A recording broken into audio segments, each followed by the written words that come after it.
Il est 5h12, voici les chroniques littorales consacrées à un véhicule innovant. Bonjour José-Manuel Lamarque. Bonjour Mathilde Munoz. Nous allons bientôt assister à la renaissance de l'hydravion.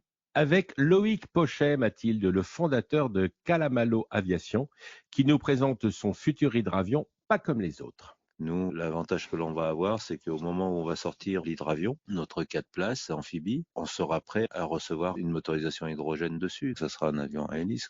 Un hydravion qui fonctionne avec de l'eau et de l'air, c'est pas mal, quoi. Ça sera dans combien de temps? Dans 4 ans, il nous reste 4 ans de travail, là, maintenant. Ouais. Quand on construit un hydravion, c'est autant l'air que l'eau. Oui, surtout moi, par rapport à mon passé maritime, ça a d'autant plus de sens parce que j'ai été longtemps sur les bateaux foilers. Ça trottait depuis très longtemps dans ma tête. Tout le monde sait ce qu'est un hydravion, mais quand on construit un hydravion, on construit un avion, mais est-ce que l'on construit aussi un bateau? On construit un bateau volant. Ah! D'ailleurs, le terme américain, c'est flyboat. Ça veut bien dire que c'est un bateau volant. Mais l'avantage que l'on a sur le nôtre, c'est le fait qu'on est parti d'une feuille blanche pour développer une machine qui est destinée à vivre en mer. C'est-à-dire qu'elle a été conçue parce que tous les hydravions que l'on connaît à l'heure actuelle, ce sont des hydravions qui sont en aluminium, qui ont été faits plus ou moins pour aller sur les lacs avant tout. Donc c'est de l'eau douce, donc un entretien qui est relativement plus facile à réaliser. Alors que lorsqu'on met de l'aluminium en mer, on a les problèmes d'électrolyse, on a les problèmes de contact électrique et on se retrouve avec des machines extrêmement complexes à entretenir. Donc nous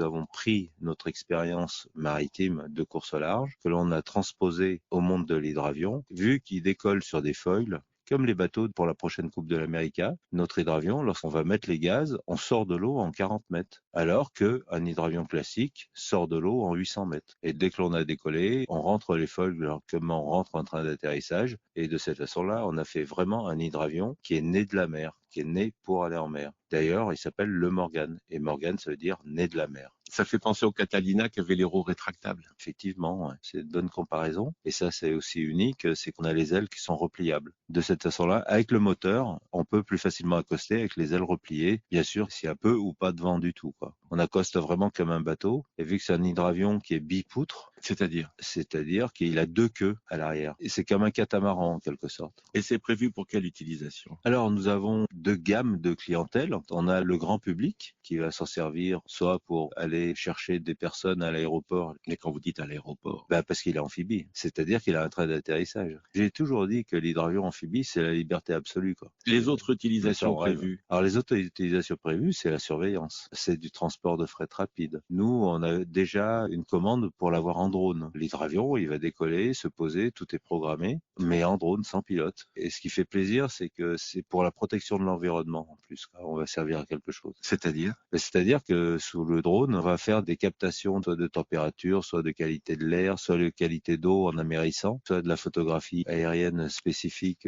pour voir l'évolution des tracés des lagunes, des choses comme ça. L'autonomie, c'est 1000 km d'autonomie, 4 personnes à bord, 210 kg, on a prévu, et avec 60 kg de bagages. et la vitesse? La vitesse, ça va être 110 nœuds.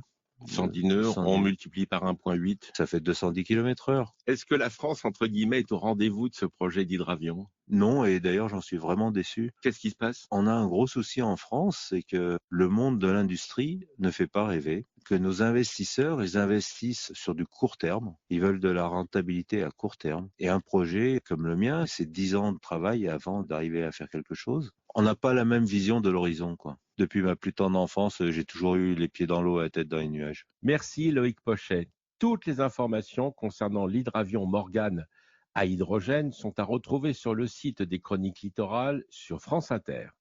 À demain Mathilde Munoz. À demain José-Manuel Lamarque. France Inter.